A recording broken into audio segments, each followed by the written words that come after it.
Business is not just about great product, service, distribution, and profit. And if you ask any seasoned or successful business owner, they would tell you that even unlimited stacks of cash cannot ensure you a successful foothold, let alone profit. Because if only monetary investment was the criteria, then why would even the big wigs fail or find limited success with much more effort as soon as they enter a new domain? Is it for lack of knowledge in the area? No, because you can hire a talented team, appoint distributors, and get on with it. Is it for lack of innovation? No, because we know that consumer demand is ever evolving and there's always scope for more. And genuine innovations never go waste. Then if not money and people, how does one compete when entering into a new stream of business? How do you breach those entry-level barriers? In fact, have you even been able to identify the entry-level barriers? What is it that a flourishing business organization has which a rich and powerful but underperforming business doesn't? And is the first mover advantage reason enough for any business to succeed?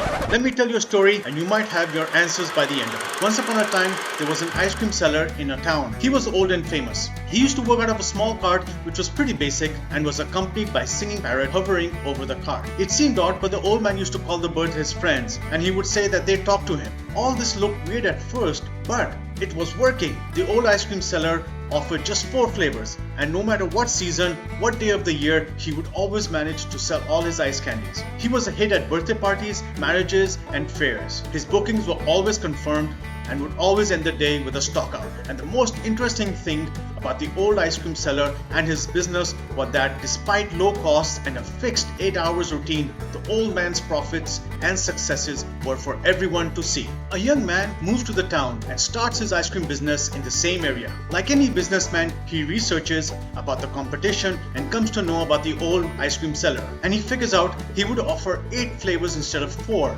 in a lavish cart, surrounded by clowns and dancers with some music to go by to entice the towners, while still selling at the same cost as the old man. And in no time, he will captive all the townspeople's taste and money. The young ice cream seller starts his business, and his flashy cart and music would garner a lot of audience, but less buyers. Days go by and he would never manage to sell even half of his stock. The young entrepreneur reworks his plan and introduces 4 new flavors and promotes them hard.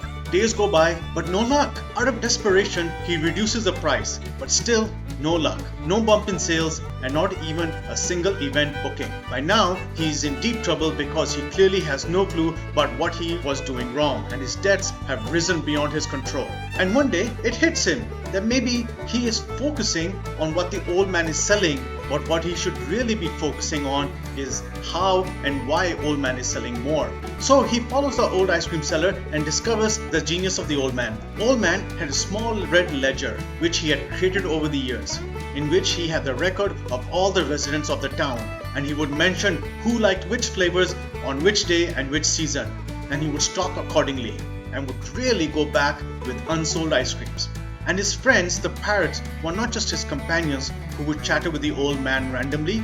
They were also his eyes in the sky, so he knew where the crowds were on the day. They were his ears, so he knew what people felt about his ice creams, and he would adjust the taste for their liking.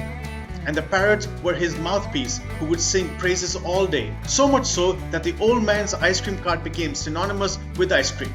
And not just that, the old man built an assembly line and he would mass produce all the orders with the help of his trusty parrots. He was soon custom catering to the masses like everyone's personal confectioner.